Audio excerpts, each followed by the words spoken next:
சுமையை குறைத்துக்கொள் சுகம் பெருகும். அந்த அரசனுக்கு கோடிக்கணக்கான சொத்து, சந்தோஷம் இல்ல. அவன் இறைவன் கிட்ட கேட்டான், சந்தோஷம் எங்க இருக்கு?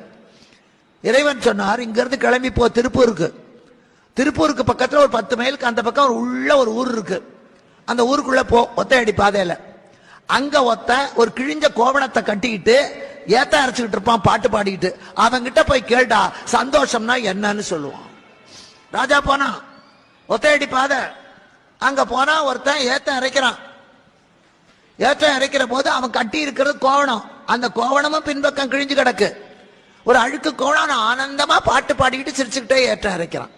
இந்த மகாராஜா போய் கேட்டார், ஏப்பா இவ்வளவு சந்தோஷமா இருக்கியே? ஆமா, நான் ரொம்ப சந்தோஷமா தான் இருக்கேன், எனக்கு சுமையே இல்லை.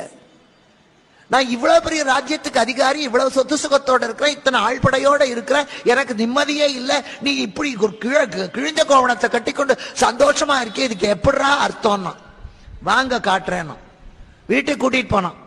குடிசை வீடு, 10 இடத்துல பொத்தல். அந்த குடிசை வாசல்ல வயசான ஒரு கிழவியும் கிழவனும் கேழ்வரகு கூழ் குடிச்சுக்கிட்டு இருக்காங்க. இவன் சொன்னான், இதான் எங்க அப்பா அம்மா, அவங்க சாப்பிடுறாங்க பாருங்க, அது நான் வாங்கின கடனுக்கு 1 ரூபாய். எனக்கு 4 ரூபாய் தான் சம்பளம். அந்த 4 ரூபாயில 1 ரூபாய் கடனுக்கு. பெத்த கடன் என்ன அவ சுமந்திருக்கா, என்ன வளர்த்திருக்கா, அதெல்லாம் கடன் தான். அதை நான் திருப்பி தர்றோம் இல்லையா? அந்த பெத்த கடனுக்காக நான் என் சம்பளத்துல 1 ரூபாய் கொடுத்துட்டேன், அதான் அவங்க சாப்பிடுறாங்க. உள்ள போனான். அவ அக்கா புருஷன் துரத்தி விட்டுட்டான். வாழா வெட்டியா வந்து உட்கார்ந்துருக்கா. அவளும் ஒரு கேழ்வரகு கூழ் குடிச்சிட்டு இருக்கா. அப்ப இந்த விவசாயி சொன்னா, ஐயா இது தர்மம். ஏன்னா எங்க அக்காவை நான் காப்பாற்றணும்னு அவசியம் இல்லை, எங்க அப்பா அம்மா காப்பாற்றணும், கட்டுனவன் காப்பாற்றணும். ஆனா அவனும் விட்டுட்டான், இவங்களாலையும் முடியல, நான் காப்பாற்றுறது தர்மம். அந்த 4 ரூபாயில 1 ரூபாய் தர்மத்துக்கு. இன்னும் கொஞ்சம் உள்ள போனான். பொண்டாட்டி குடிச்சிட்டு இருந்தான். ஐயா இது கடமை. பஞ்ச காலத்துல என் பெண்டாட்டி பிள்ளைய நான் தான் காப்பாற்றணும், பக்கத்து வீட்டுக்காரன் வந்து காப்பாற்ற மாட்டான். அதனால அவளை நான் காப்பாற்ற வேண்டியது கடமை, கடமைக்கு 1 ரூபாய். இன்னும் கொஞ்சம் உள்ள போனான். பையன் கூழ் குடிச்சிட்டு இருந்தான். இது என் சேமிப்பு. இன்னைக்கு இவனுக்கு நான் போட்டேன்னா நாளைக்கு இவன் வளர்ந்து போய் எனக்கு கொடுப்பான். இன்னைக்கு பேங்க்ல போட்டு வச்சா தான் நான் ரிட்டையர்ட் ஆனா வாங்கிக்க முடியும். இது சேமிப்பு. நான் சம்பாதிக்கிற 4 ரூபாயில 1 ரூபாய் கடனுக்கு, 1 ரூபாய் தர்மத்துக்கு, 1 ரூபாய் கடமைக்கு, 1 ரூபாயை சேமிச்சு வைக்கிறேன். எனக்கு என்னையா கவலை?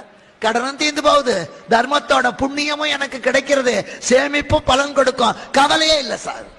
ஒன்னா தர்மம் காப்பாத்தோம், இல்ல என் கடமை காப்பாத்தோம், இல்ல என் சேமிப்பு காப்பாத்தும் ஐயா, எனக்கு கவலையே இல்லை. அதுதான் வாழ்க்கை. எவ்வளவு சம்பாதிக்கிறோம் என்பது முக்கியம் அல்ல ஐயா, எப்படி வாழுகிறோம் என்பதுதான் முக்கியம். இது ஊருக்காக நான் சொல்லல, அனுபவிச்சு சொல்றேன். உங்க அப்பா அம்மா உங்களுக்கு சொத்து வச்சாங்களோ இல்லையோ, காப்பாத்துங்க. உங்க உடன்பிறப்புகள் நல்லவங்களோ கெட்டவங்களோ, உங்களால முடிஞ்சதை செய்யுங்க, கெட்டு போகவே மாட்டோம். அது மாதிரி பிள்ளைகளை வளர்ப்பதும் கடன் தான். வாங்கின கடனை நம்ம திருப்பி கொடுக்கிறோம்.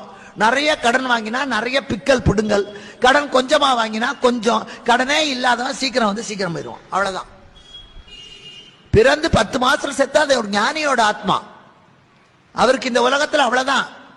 நாம 150 வயசு இருந்தா புண்ணியாத்மா இல்ல, மகாபாவின்னு அர்த்தம். நம்ம சேர்ந்தவனெல்லாம் செத்து போய் பாக்குறவனெல்லாம் இது உட்கார்ந்துருக்கு பாரு கிழக்கோட்டா, எல்லாரையும் முழுங்கிவிட்டு இத்தனையும் வாங்கிக்கிட்டு நம்ம வாழறோம்னா அவ்வளவு பாவம் பண்ணிருக்கோம்னு அர்த்தம். அதனால ஆயுசு நிறைய இருக்கிறவன் புண்ணியவானும் அல்ல, அல்பாயுசுல போறவன் பாவியும் இல்லை.